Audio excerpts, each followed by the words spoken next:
তৃণমূল কংগ্রেসের বুথ ভিত্তিক কর্মী সম্মেলন ইতিমধ্যে শুরু হয়ে গিয়েছে। তাই বিধানসভা নির্বাচনের আগে দলের কর্মীদের চাঙ্গা করতে উজুনিয়া মিশন মাঠে দলের বুথ ভিত্তিক কর্মীদের নিয়ে সম্মেলন করলেন ভরতপুর বিধানসভা তৃণমূল কংগ্রেসের কোঅর্ডিনেটর মোহাম্মদ আজহারউদ্দিন। বৃহস্পতিবার ৬৯ ভরতপুর বিধানসভা তৃণমূল কংগ্রেসের পক্ষ থেকে বুথ ভিত্তিক সম্মেলন আয়োজিত হয়। এই সম্মেলনে এলাকার হাজার দেড়েক কর্মী ছাড়াও উপস্থিত ছিলেন জেলা তৃণমূল সভাপতি আবু তাহির খান, জেলা কোঅর্ডিনেটর অশোক দাস, দলের ব্লক সভাপতি নূর আলম, সঞ্জয় সরখেল, শাশ্বত মুখার্জি সহ একাধিক নেতৃত্ব। এদিন সম্মেলনে বক্তব্য রাখতে গিয়ে কর্মীদের সাংগঠনিক আলোচনার পাশাপাশি নির্বাচনে দলের জয় নিশ্চিত করতে জনসংযোগ বাড়ানোর নির্দেশ দেওয়া হয়েছে। দলকে সংগঠিত করা, মজবুত করা এবং কর্মীদের দীর্ঘদিন প্রায় 1 বছর কর্মীদের মধ্যে মিলিত হতে পারেনি। কার কি জ্বালা যন্ত্রণা বেদনা সেগুলো দেখবার জায়গায় তো কর্মী সভা। তাই কর্মীদের মধ্যে মিলিত হয়েই আমরা কর্মীদের বিভিন্ন বিষয়গুলো নিয়ে আলাপ আলোচনা হয়েছে। বিভিন্ন অঞ্চল থেকে তারা তাদের কথাবার্তা বলেছে, দল করতে গিয়ে কোথায় সুবিধা অসুবিধা, কারা দলের সঙ্গে ভালো কাজ করছে না, সবটাই পর্যালোচনা হয়েছে। এবং দলকে সংগঠিত করা, মজবুত করা, আগামী বিধানসভা নির্বাচন, সেই নির্বাচনে দলকে উত্তীর্ণ করা, এই সমস্ত বিষয়গুলোই পর্যালোচনা হয়েছে। এবং গোটা মুর্শিদাবাদ জেলার 22টা বিধানসভা কেন্দ্রেই এই বুথভিত্তিক কর্মী সভা চলছে। আজকে 14টা কমপ্লিট হলো, আর বাকিটা কয়েকটা বাকি আছে। আগামী 20 তারিখের মধ্যেই মুর্শিদাবাদ জেলা 22টা বিধানসভা কেন্দ্রেই কর্মী বৈঠক প্রথম ফেজে শেষ করব।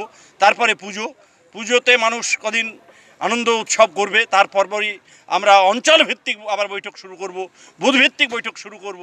সেখানেও কর্মীদের আরও বিভিন্ন বিষয়গুলো থাকবে, সেগুলো পর্যালোচনা হবে। কতটা আশ্বস্ত হলেন আজকের এই? দেখুন, আজকের কর্মী সভায় এখানে 100-র মধ্যে 100ই এদেরকে দিতে পারি আজকে রেজাল্ট।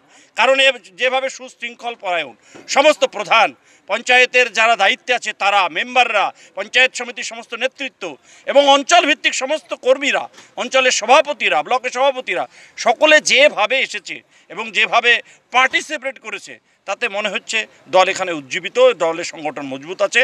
আগামী দিনে এই বিধানসভা নিয়ে আমাদের ভাববার কোনো অবকাশ নেই। বিধানসভা অবশ্যই আমাদের নেত্রী মমতা বন্দ্যোপাধ্যায়ের হাতে 100তে 100ই আমরা তুলে দিতে সক্ষম হব। ব্লক সভাপতি নিয়ে পুরো জেলা জুড়ে, দেখুন এত বড় জেলা, সেখানে অনেকেই ইচ্ছে করে তো ব্লক সভাপতি হব, দৌড়ে অনেকেই থাকে, তো সবাই তো আর ফার্স্ট হতে পারে না।